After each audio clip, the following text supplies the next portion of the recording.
অনেক তো পোলাও, বিরিয়ানি, মাংস রান্না করেছি। আজকে ফার্স্ট টাইম নিজ হাতে তেহেরি রান্না করে শ্বশুরবাড়ির সবাইকে খাওয়ালাম। সবাই তো খেয়ে খুবই প্রশংসা করেছে।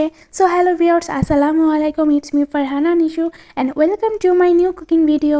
তো ফার্স্টে আমি চুলায় কড়াই বসিয়ে এতে সয়াবিন তেল ও সরিষার তেল দিয়ে কুচি করে রাখা পেঁয়াজ লাল করে ভেজে নিয়েছি। পেঁয়াজের কালার এরকম লাল বাদামি হয়ে আসলে এতে আমি দিয়ে দিয়েছি আদা বাটা ও রসুন বাটা। তারপরে মশলাটা এরকম ভাজা ভাজা হয়ে আসলে আমি এতে ধনিয়ার গুঁড়া, হাফ কাপ টক দই ও আগে থেকে কেটে ধুয়ে রাখা গরুর মাংসগুলো দিয়ে দিয়েছি।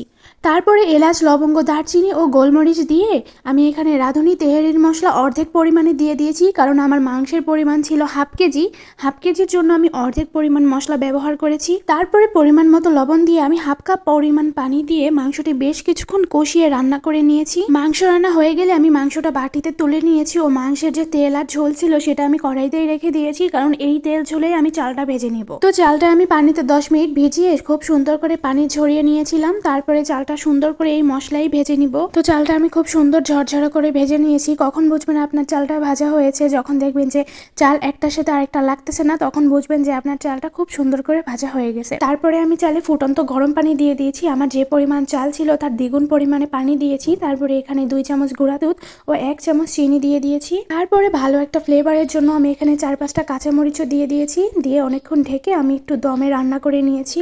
চালটা পানি যখন এরকম পুরোপুরি শুকিয়ে যাবে তখন আগে থেকে তুলে রাখা মাংস দিয়ে দিয়েছি ও সামান্য পরিমাণ ভিনেগার দিয়ে 15 থেকে 20 মিনিটের জন্য আমি দমে রেখে দিয়েছিলাম। তো সালাদ করার জন্য এখানে আমি শসা, টমেটো, কাঁচামরিচ নিয়ে নিয়েছি ও সুন্দর করে একটা প্লেটার ডিজাইন করে নিয়েছি। এই যে আমার তেহেরির ফাইনাল লুক। কেমন হয়েছে অবশ্যই কিন্তু জানাবেন। আর আমার জামাই তো সালাডটা দেখে বলতেছে সালাডটা তো দেখতে খুবই সুন্দর হয়েছে। তারপরে বিসমিল্লাহ বলে খাওয়া শুরু করছে। খেয়ে তো বলতেছে মাশাআল্লাহ খুব সুন্দর হয়েছে, তুমি ফার্স্ট টাইম রান্না করছো, সেই হিসেবে অনেক ভালো হয়েছে। তো আমার রান্নার ভিডিও কার কাছে কেমন লাগছে সবাই কিন্তু অবশ্যই কমেন্ট করে জানাবেন। তো আজকের ভিডিও এই পর্যন্তই। দেখা হবে আমার নেক্সট কোনো ভিডিওতে। সবাই ভালো থাকবেন। আল্লাহ হাফেজ।